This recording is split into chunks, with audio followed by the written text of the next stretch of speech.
another episode of Gray and I Slay. Today is going to be an amazing conversation with my guest. I'm so looking forward to it. If you have not hit the subscribe or like button, please do that. Please join my family. Would love to have you because we are a family here. And so I'm so excited about my guest today. She is an author. She is a business owner, and we're going to be talking about her book today, which is called My Story of Redemption, Rooted, Resilience, and Unstoppable. And so we're going to be talking about that. And also at the bottom, it says, faith took root, resilience grew, and I became unstoppable. And today my guest is Coach Leslie Tillman. But before we start our conversation, I just wanted to let our listeners know that it will be some conversation, some sensitive conversation about childhood trauma. It's going to be some conversation about addiction and abuse. So if these things, if you feel in some type of way, take care of yourself, but please just listen in, share the conversation with people because it could help you as well as other people. Again, it's going to be some sensitive topics here, but we just want you to make sure that you take care of yourself, but just listen in as we discuss. So Leslie, welcome. I'm so excited to have you. Thank you.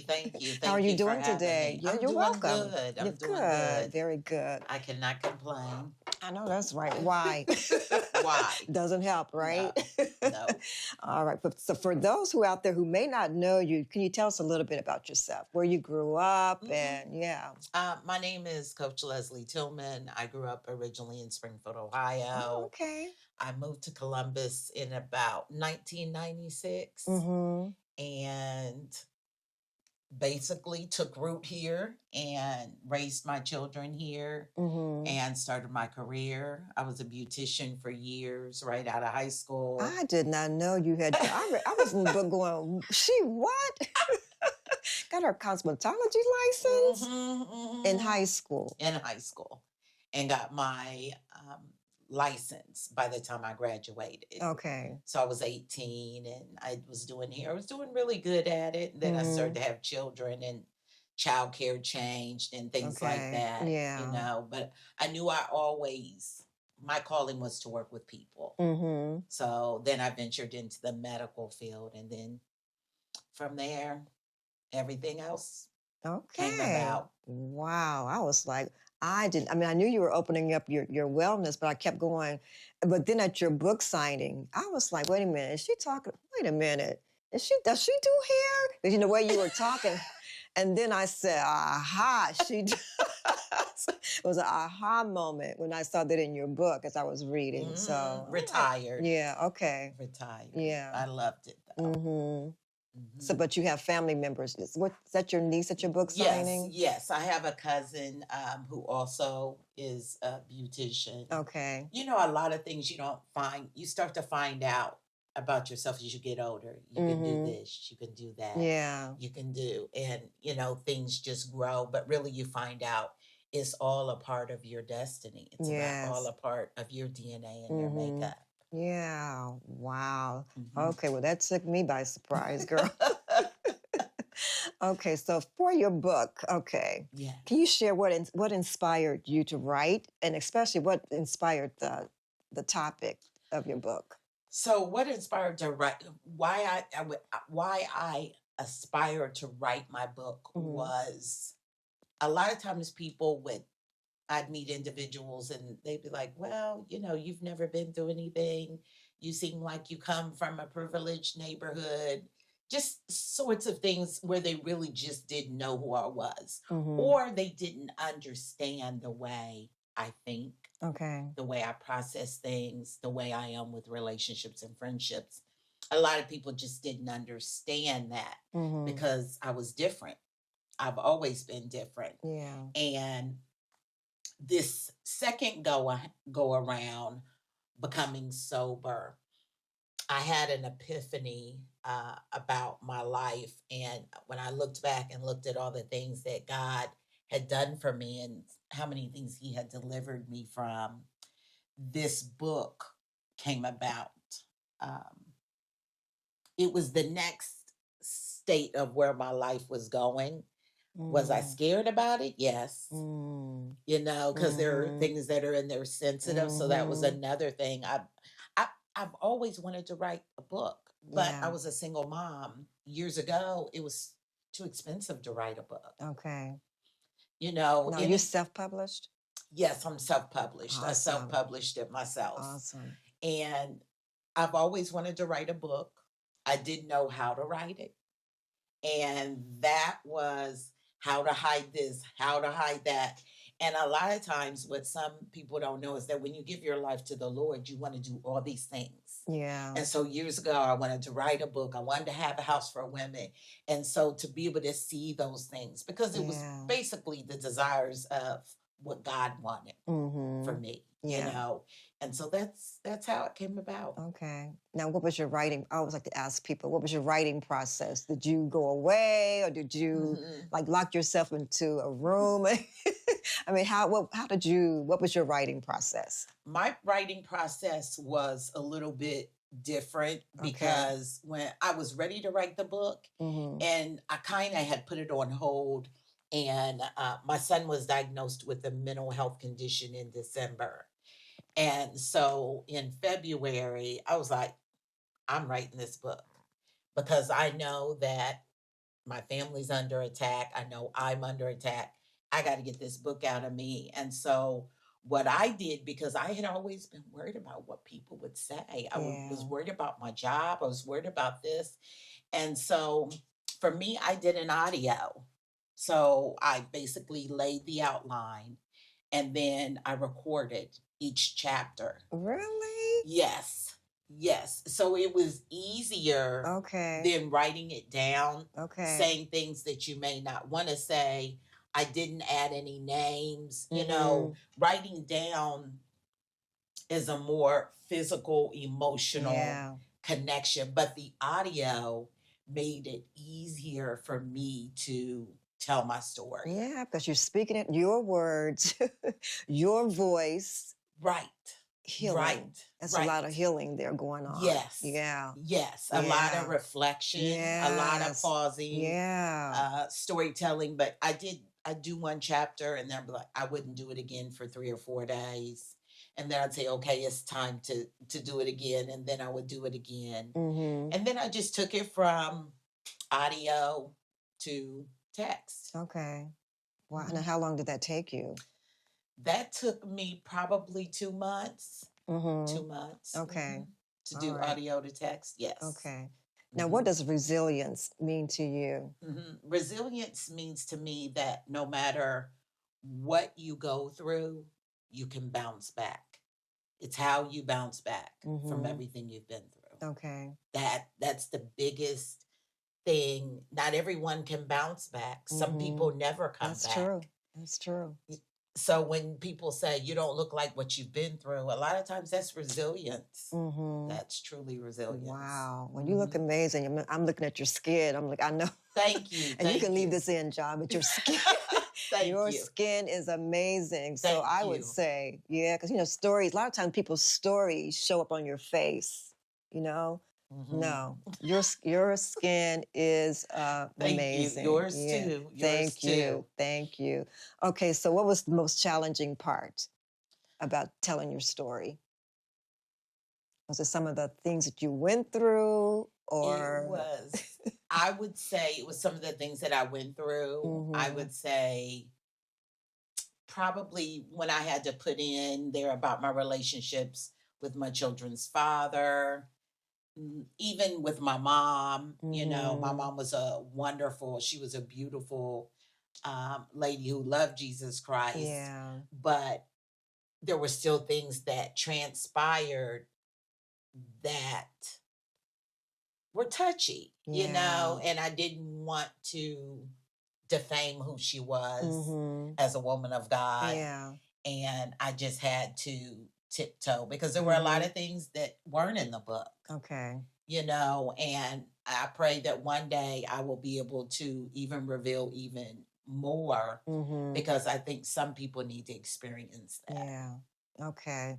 So, but you had to tell that story because you saw your mom being abused. You saw this. So that's part of your story. So you had to tell. Yes. Because as a part of you. Yes. So how was that?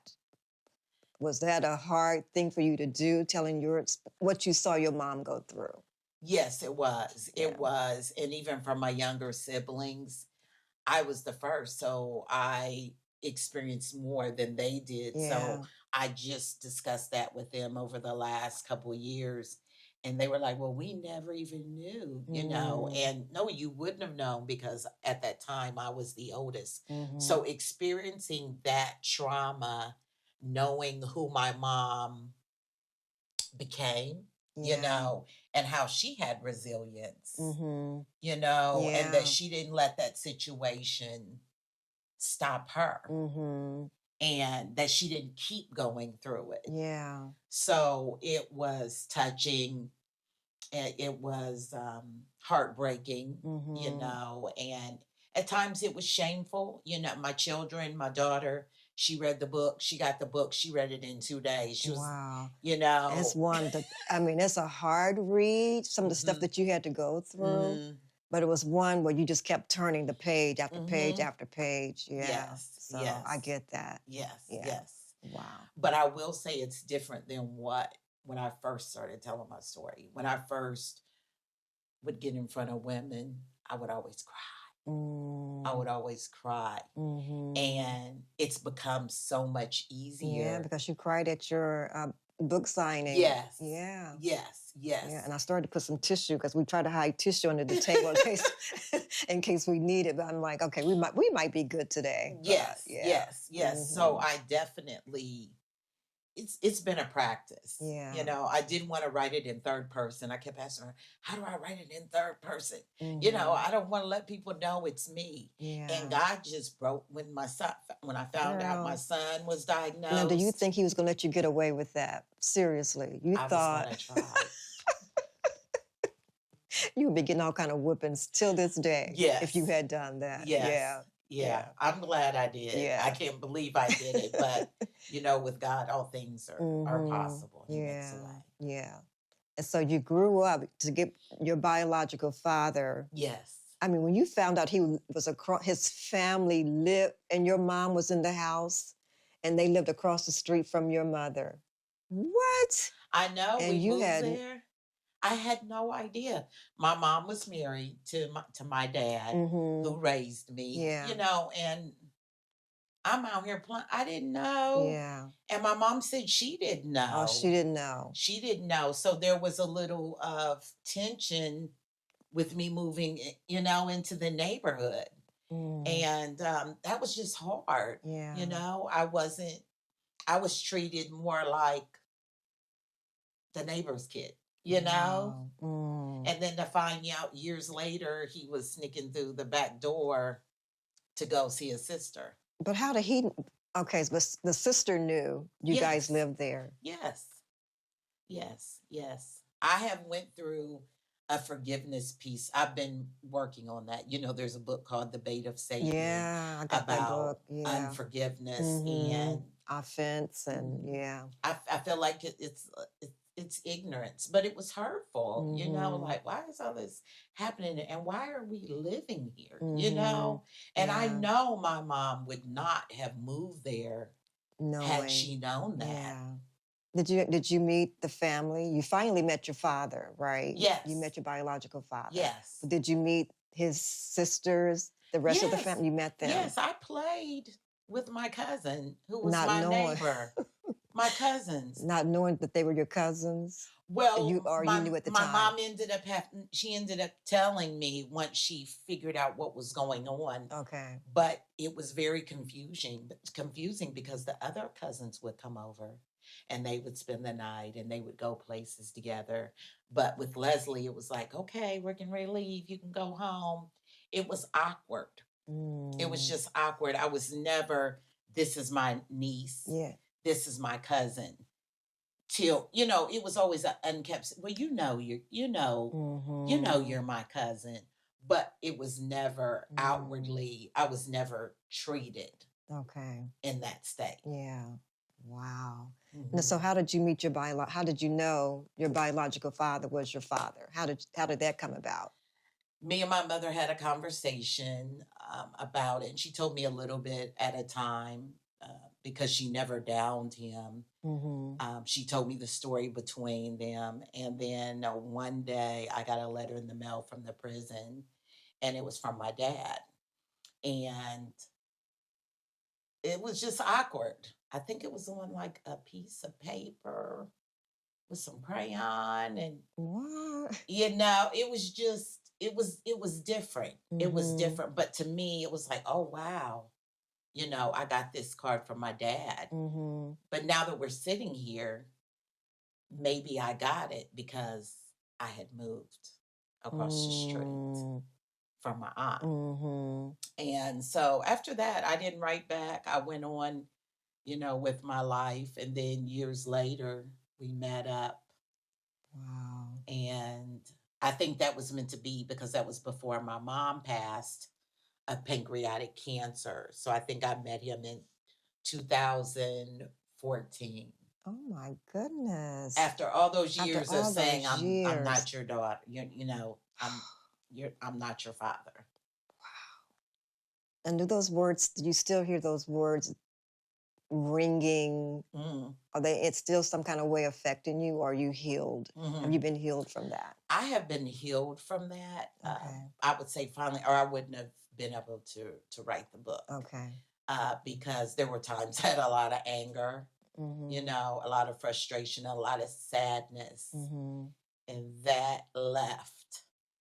He actually passed, so that was another, whether people believe it or not, it was a form of closure. Yeah.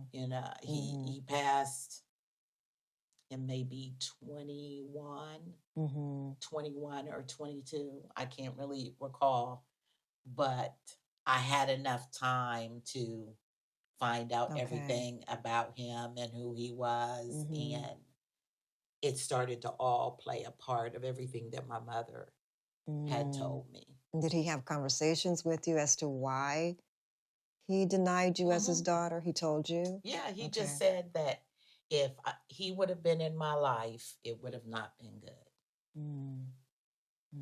But he lied. So, so he And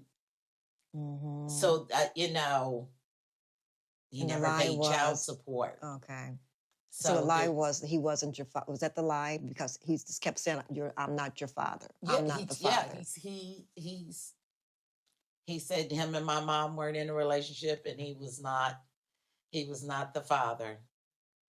And there's even more to that, and so yeah. Wow. Yeah. And your mom, but she told you who your father was. Yes. Yeah. I had sisters. And how are you going to say that they were never in a relationship? And I look just like him. If I could pull up a picture, I look just like him, and his sisters, or some of his sisters that remember my mom coming over with him before she even got, pregnant. But the whole family, sometimes there are families that stick together even when things aren't right. And I'm not one of those. Yeah. If my son is denying a child and I know. And you look just like you, now come on. Oh my God. Wow. I've forgiven, but you do reap what you sow for the things that you do, Yeah. in a certain manner. Yeah, that's true. Now, in the story, you talk about a lot of things. So let's get started. Let's talk about the alcoholism. You said that runs in your family. Yes. So it runs on both sides of the family. My mom told me, don't drink. If you drink, you're going to become, addicted. And a lot of times you don't think about that. You think about you want to have fun, you want to have a good time. Yeah. Alcoholism doesn't always come on you all at one time. It didn't come on me all at one time. Sometimes I would drink when I was 14 years old. Sometimes I wouldn't drink. I didn't drink every day. I didn't drink every day till years. You started at age 14. Yeah, it was like your first 14, 15-ish. Coach Susie, there's a lot of my life that I don't remember. There are blocks in time that I don't remember. So I would say 14 to 16. The Did your first, mom know that you were drinking? So no. you hid it. Yes, because she was one of the moms. If you wanted to go somewhere, she would call the parent and say, well, okay, you said Leslie could spend the night. So understand Leslie can't go anywhere other than your house. So she was that kind of mom. Yeah. Yeah. And then the moms didn't like her because she didn't play that. So no, she didn't know. But you got to spend the night at my mom, you couldn't spend the night at other people's unless she knew you very well. There was no spending the night at anybody's house. So And that's probably how it should have been. And I understand why now, you know, because other parents, depending on what's going on in their lives, they've already destroyed their children, and then you could end up being another part of that. I would never give, you know, a child alcohol or. So is that where you got other people's houses? That's where Yes. Wow. From parents who let their kids drink, or you guys would sneak and drink? No, a parent. A parent. That's how it started. Okay. Then we started hanging with my best friend's sister. She was older, and she would get us drinks at the corner store. Mad Dog 2020, OE, like. Wow. I don't know what OE is. What is OE? What is Old English. It's like a malt liquor beer. Okay. Okay. Wow. Screwdriver. You know, so that's how it started. Because we couldn't afford the other stuff. Yeah, the other top shelf liquor. We couldn't afford that. Wow, girl. So did you find yourself going down like a hole drinking? You saw yourself doing it? Especially when I started to have my kids. Okay. Before the kids, I didn't see it that much. I saw it as having fun. It was when the kids came into the picture and it affected me raising my kids that it really hit me. Okay. And by the time I graduated high school, you know, because I wasn't coming home at night, or I was coming home intoxicated and things of that nature. Yes. To your mother's home? Yes. Yeah. And were you met at the door with a belt or?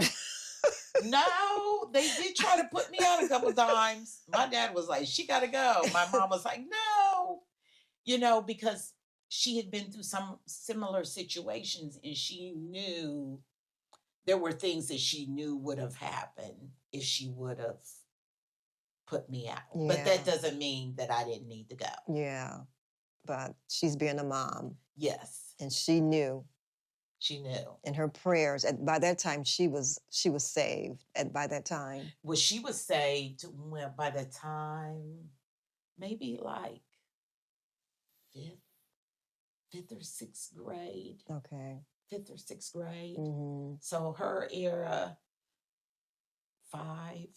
Yeah, so 5. Her and my dad met when I was 5. So yeah, I'd say about 4th or 5th grade, things started to change. Okay. Okay. But I had been in the book, but I had been going to church since I was very little, you know, even when she wasn't.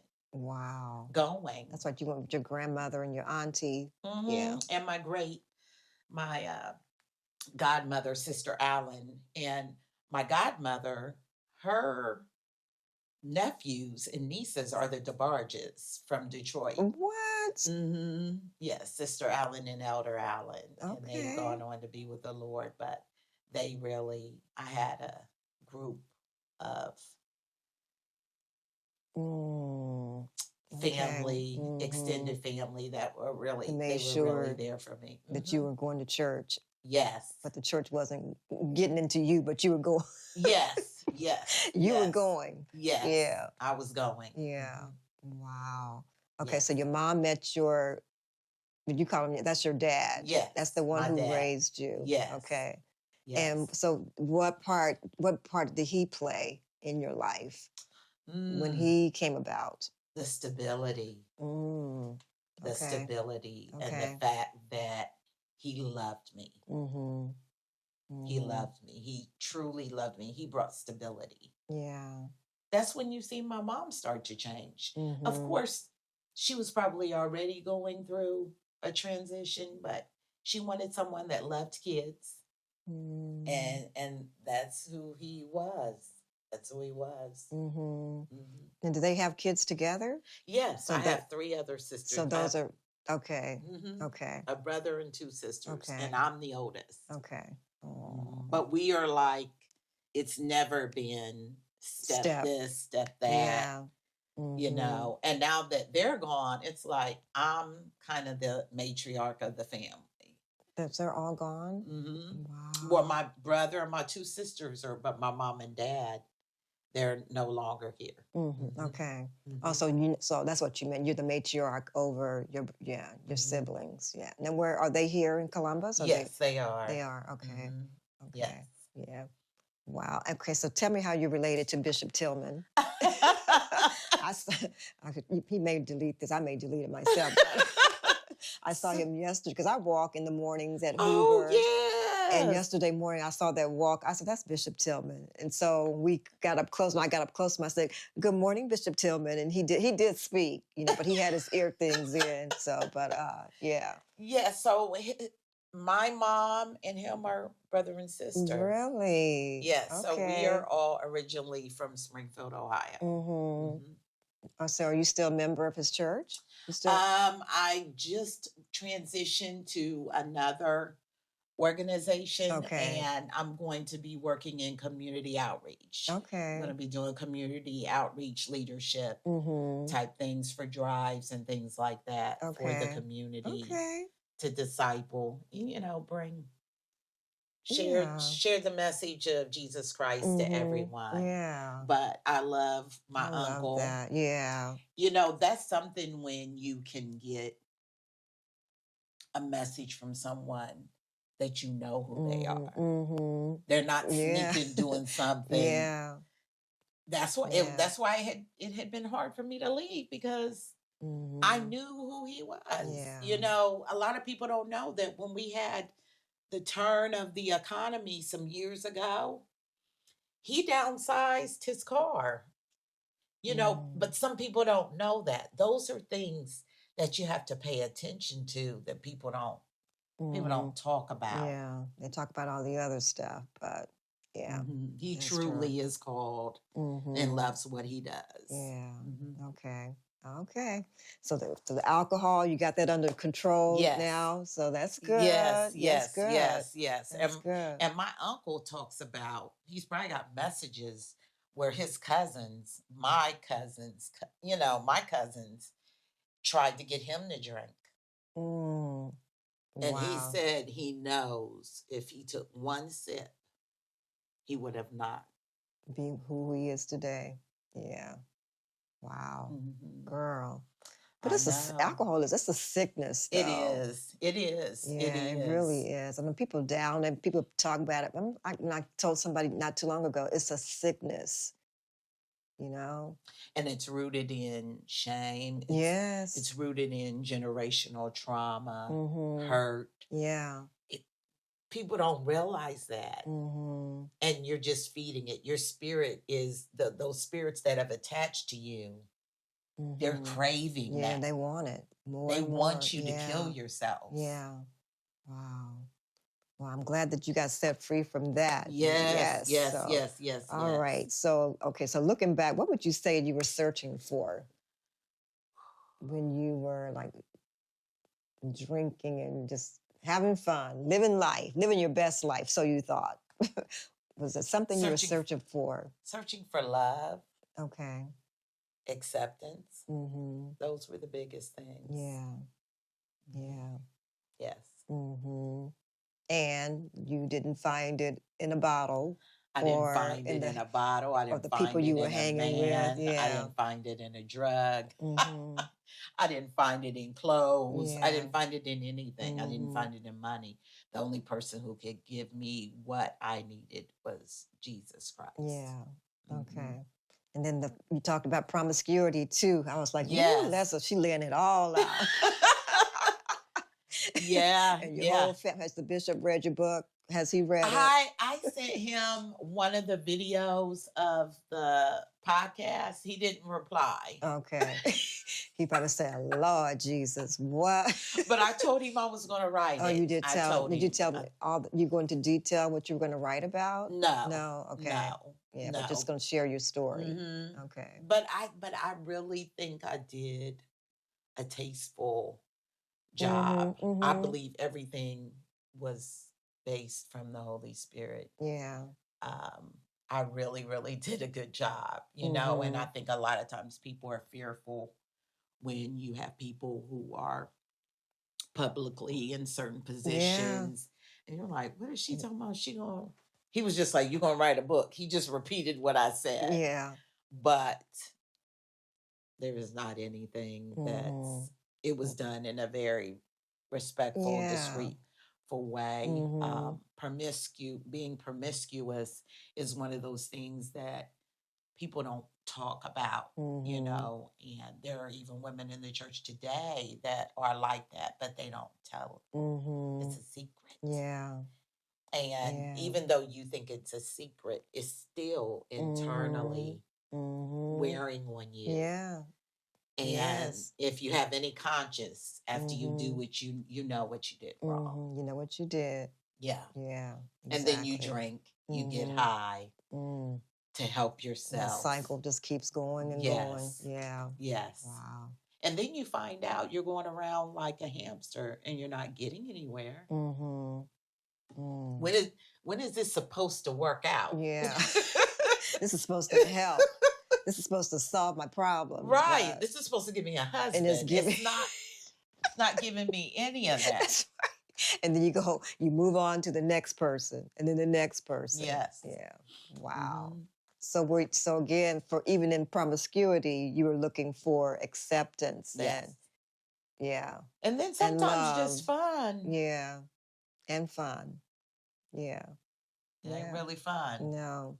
Yeah, when you start looking, especially when we talk, my niece and I, we were talking about just like soul ties. Yes. And just how deep that runs. And she goes, oh my gosh, I heard somebody talk about this. She says, not the way you're talking about it. I said, girl, them attachments will get to you. Yes. And you find yourself not being the true person that God created you to be. Yes. But like, where did that come from? Them soul ties, baby. Yes. Yeah. Yes. And every situation you go through, it turns you into a different person. And you get more and more hurt, more and more. Like they talk about grief, the 5 stages of grief.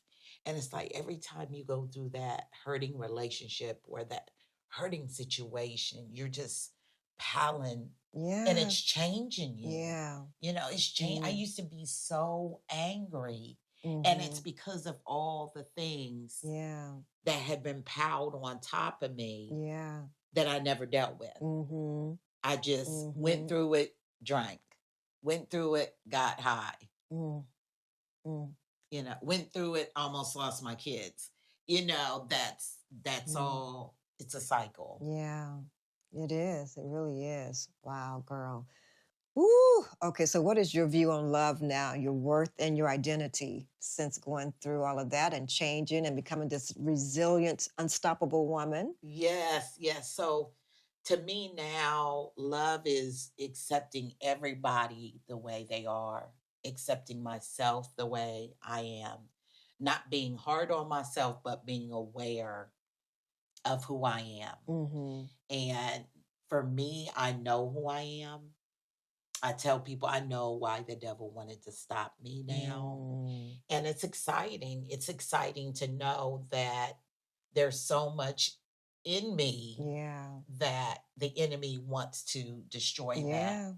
And the people who left me behind, the people who hurt me, that's their loss. It isn't mine. Exactly. You know, and I used to cry when a relationship would end. And I'm like, wow, I'm glad it ended. Yeah. It had to end. But don't call back again. Don't call me. It's like your son's father, that story. Yes. Girl. Yes, I went back again. Yeah, you went back again. Broke my lease. left your car and your kids and moved to Texas after your son, after a man, girl. And how did that work out for you? It didn't work out. I was back in like 10 months. Wow. After giving up so much. And the interesting thing, I didn't put it in the book, but I remember the one time being everything I had gotten this really, really nice place. And I was in the same neighborhood as everything was going amazing. And the last straw is my son had came. My daughter, she left again because she was like, I'm not doing this once she came. And so I went to pick him up from school.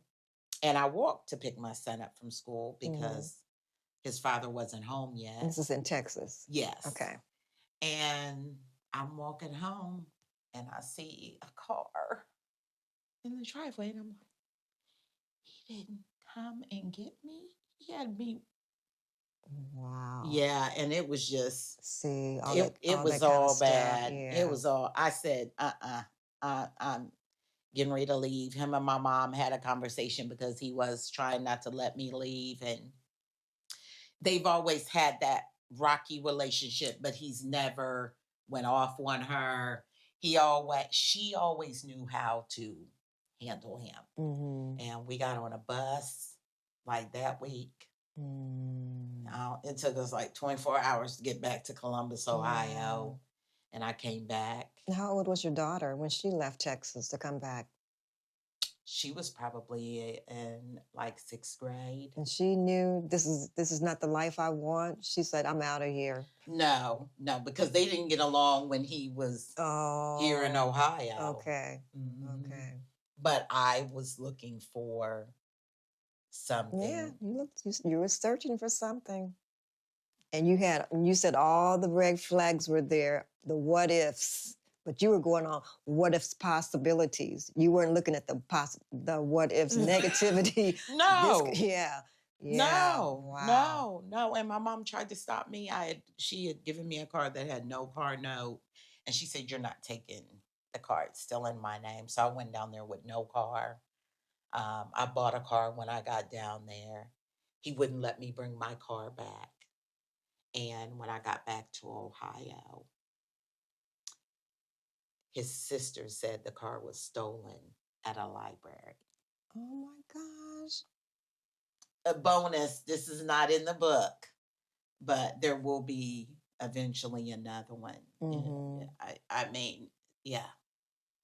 Mm-hmm. Yeah, just disappointment, like putting yourself through, if you've already been through disappointment, if you've been through trauma, if you've already been through brokenness, and then you continue to put yourself in situations where you're being broke. Yeah.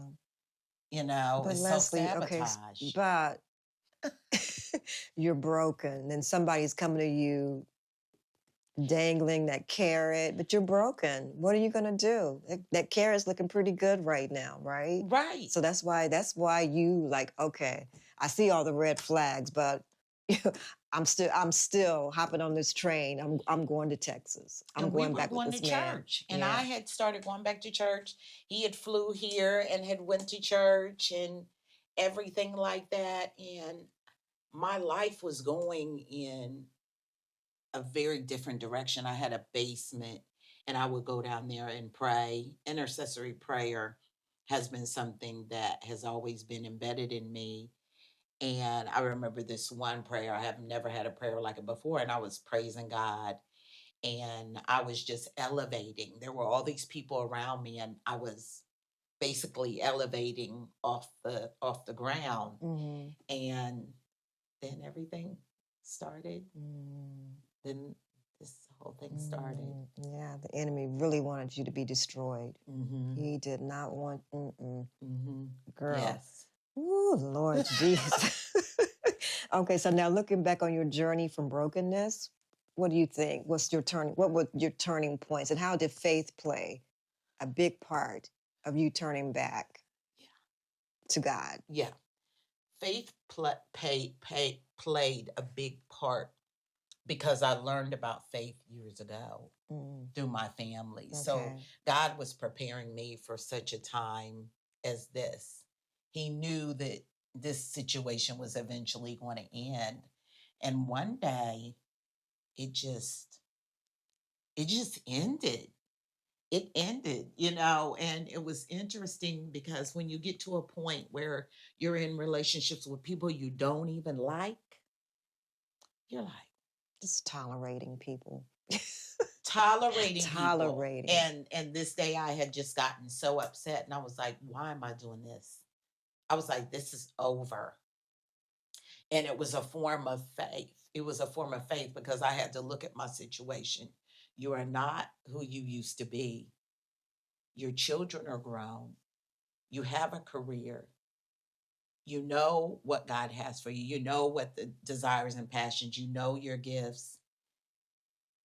Let me take over for you. It's time to let me intervene. All this running you've been doing, you don't have to do it anymore. There's nothing to run from anymore. There's nothing to run to anymore. But me. He had to put me up against the wall.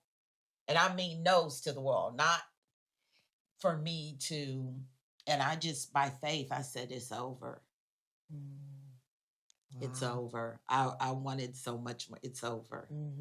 It's over. It wasn't an accident.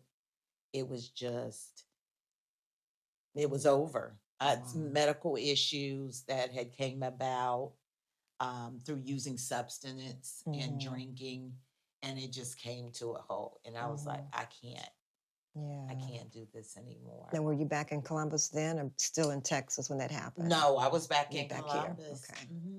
Because a lot of people don't realize you can give your life over to the Lord and you can still be doing things you Yeah, have no business that's doing. true. And That's then you leave and then you come back, and so this time it was like, okay, I'm back. Yeah. I'm back for real this Yeah, time. for I don't real, for believe in real. playing Yeah. church. I don't believe in playing like I love Jesus and I don't. If I'm with him, I'm with him. And that the faith was everything. Faith was just like, you could do this. You can do this. You have the freedom now. You're not held down by anything. Yeah. Especially when you don't have any more responsibilities.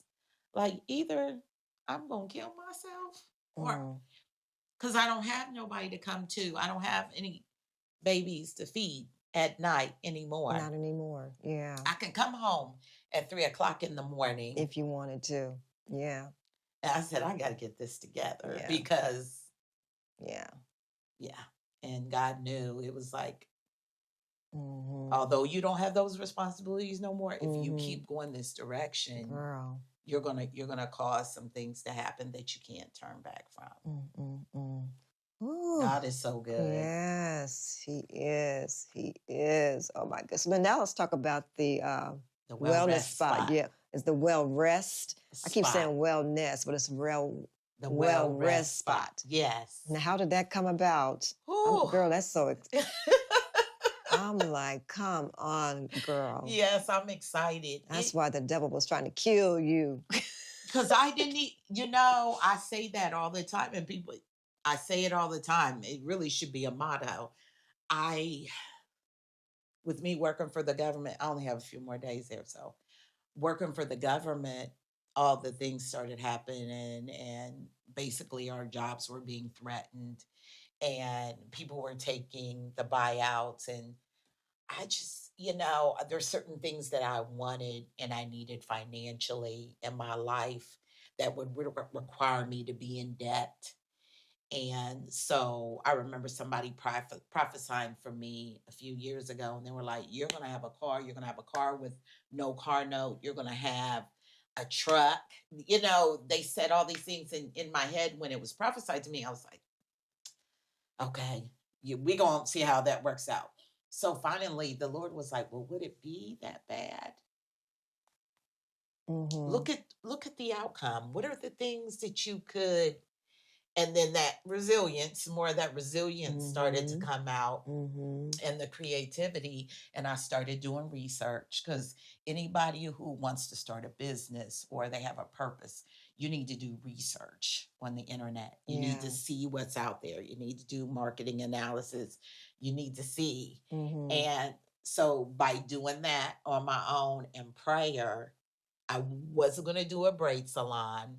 And God was like, Yeah, that's what I thought you you're said. trying to take the easy way out. Did You you say gonna that miss. at the your book opening, your book signing? Yes, That's why I was like, wait a minute, what? yes, yes. Okay. Because I looked at how lucrative it may be, but I'm thinking about everything I'm doing, and I'm like, Lord, how's all this going to tie in? And he said it isn't. And so the well rest spot came about because the woman at the well, I was going back looking at my YouTube. I've done a couple things on the woman at the well. And it's just it was sticking with me. Now, someone does have the rest spot in Georgia, and it's a hotel type environment for women. Okay. And I said, well, Lord, I did the research on theirs. I did the research on what was needed here in Columbus. And I know how I feel about the woman at the well. So I turned it into the well rest spot. Wow. And so with the well, I didn't want to go back into licensings and things like that. So I wanted to find something that was comparable for me financially, Okay. but would still be able to bring about my purpose and help women. Yeah. So the well is sort of like a marketplace ministry. So when you come in, you are going to feel the love of God. Okay. No matter what your religion is, your thought and your being.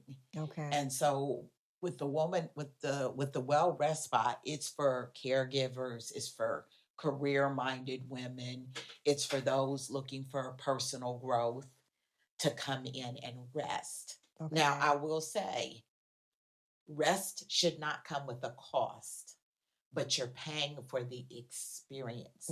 You're paying for the massage chairs.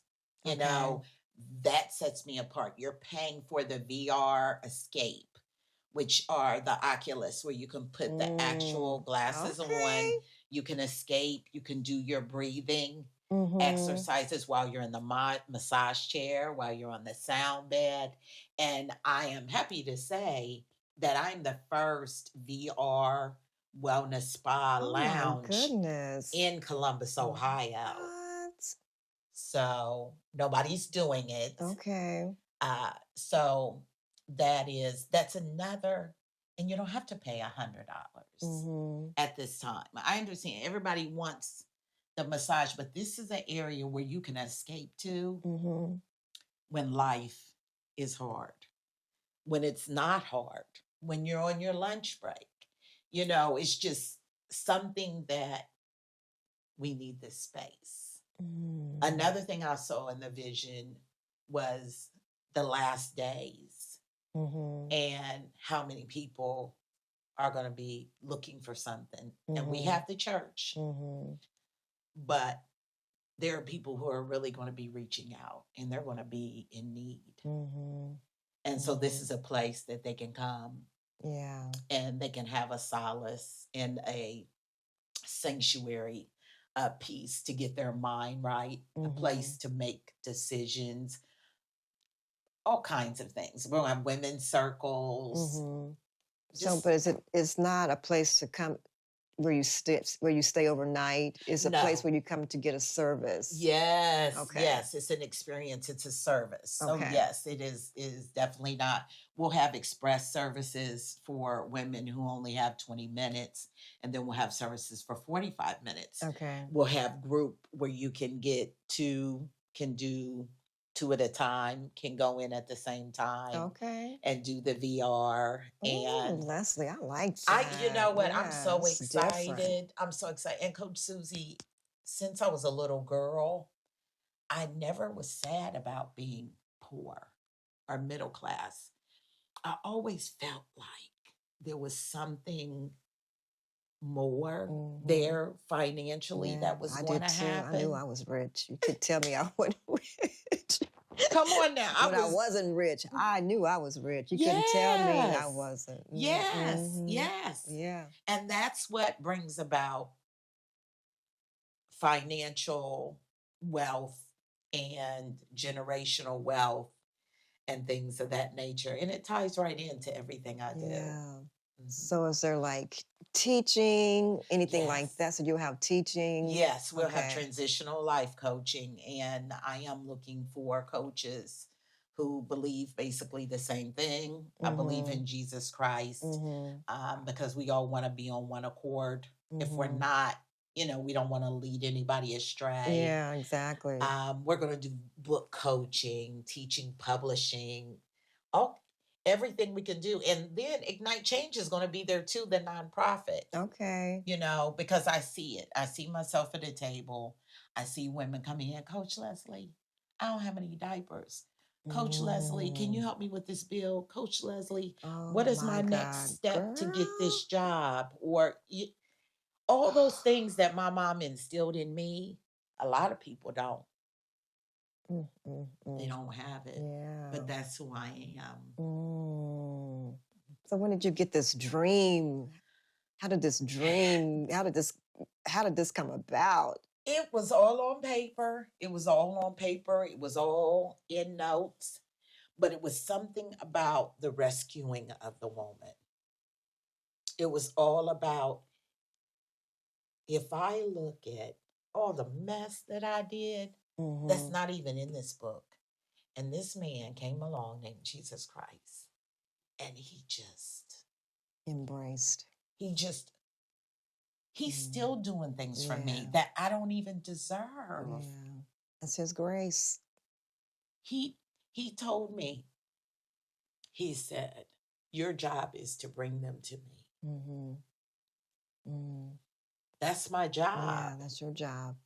That's all you got. That's discipleship. He writes it down. He gave me a book. I'm still reading a book. It's only like 175 pages about discipleship. And I got that through a friend. She moved to Nigeria. I went in her house and helped her move. And here's this brand new book with the study guide. He's laying this path. Wow. And that's what's amazing. The vision is him laying the path. Yeah. That you got footprints. Yeah. Yeah. And if people can his grasp footprints. his footprints. And he's carrying you. That's why there's not two sets of print. Girl, don't get me to preaching. And it's I'm telling you. Yeah, it's the truth. Wow. Yeah. That's exciting. So Yes, when does it open? It's going to open on December 31st. Ooh, We'll have New a Year's Eve. Yes, Okay. yes, in the afternoon. And then we'll have a soft launch on December 14th. Okay. So family and friends will be there for that. Yeah. And then on October 12th, Tekka Thompson will be gracing the first event at the Well Rest Spot, and we'll be doing an entrepreneur circle. Oh my goodness. It is not done. Yeah. But due to business advisors, they told me they think it would be really good to introduce everyone to the space. The walls are painted and everything, but there won't be furniture. It's beautiful. From what I've seen on Instagram and Facebook, it's beautiful. Yes. And there's actually so some transition in that. Yeah. And it's God. Yeah. Like, no, I don't want that. I want this. Yeah. I want this color. Yeah. I, Who would think? Who would is think? Involved in the very least detail. Yeah. Location. Yeah. It took a while for that. So where? I'm where in is Clintonville. it? I'm in Clintonville. Oh, you're in Clintonville. 4770 Indianola. Okay. Suite 207, Columbus, Ohio, Okay. 43214. It is in an office building. I did look for brick and mortars, but right now they are all occupied. Okay. And so this is the first. Yeah, in This is the time. first. That's Yes. right. In Yes. time. And this will not be the last one. Exactly. That's Mhm. right.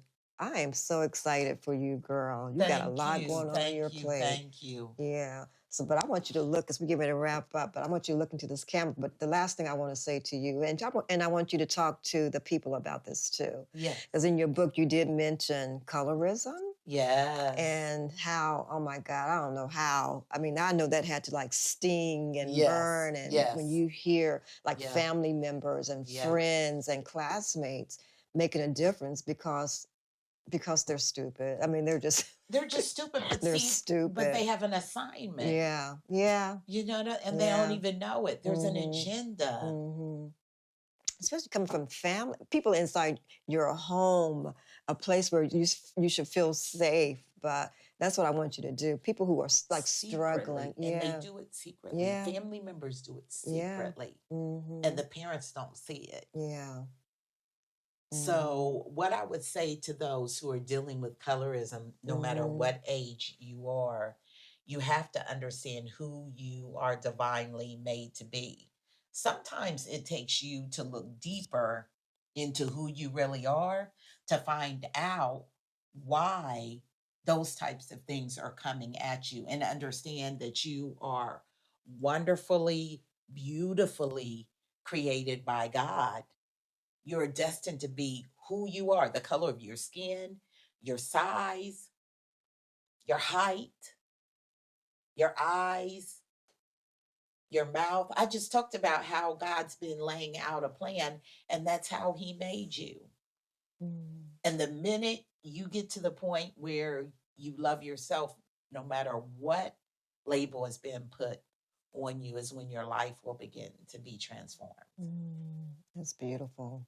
Yes. Beautiful. Well, I'm just glad to meet the healed. Yes. And probably still healing. Yes. Leslie. Yes. Yeah. Yes. It's phases. Yeah. Yeah. It's beautiful. It never though. stops. Yeah. It's phases. Yeah. And I'm sure your story has encouraged a lot of women. Yes. Who has gone through abuse, who've Yes. seen it, maybe not physically to them, but have seen loved ones or friends or whomever being abused, and Yes. seen addiction, Yes. and colorism, and all the other Yes. things you talked about, the sexual, the promiscuity, all Yes. of that. Yes. That Drugs, alcohol. there is hope.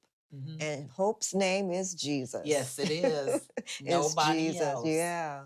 Yeah. Nobody. And that's why you're sitting here today. Like I said, that skin, oh my God. It is absolutely beautiful. Thank you. Yeah. I was listening to a podcast yesterday with Joy Winans. Okay. And she was interviewing Gabby.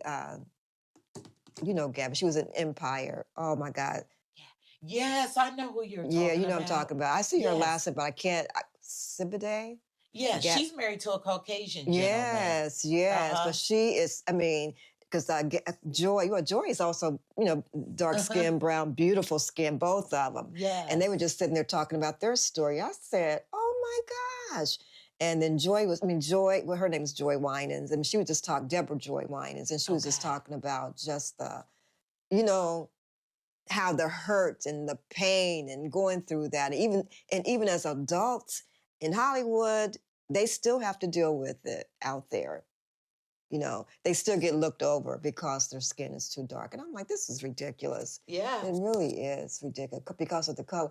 But we see a lot of stuff, coming up today because it's like we're reversing back, way back. But hey, God has a plan. I don't know what the plan is. I said yesterday, it seems like you're quiet. But I know you have a plan. I know you're in all of this. Yes. You see the upheaval, you see the unrest, you see it. Mm-hmm. And I know you have a plan. Mm-hmm. We can't see it just yet, but you got it.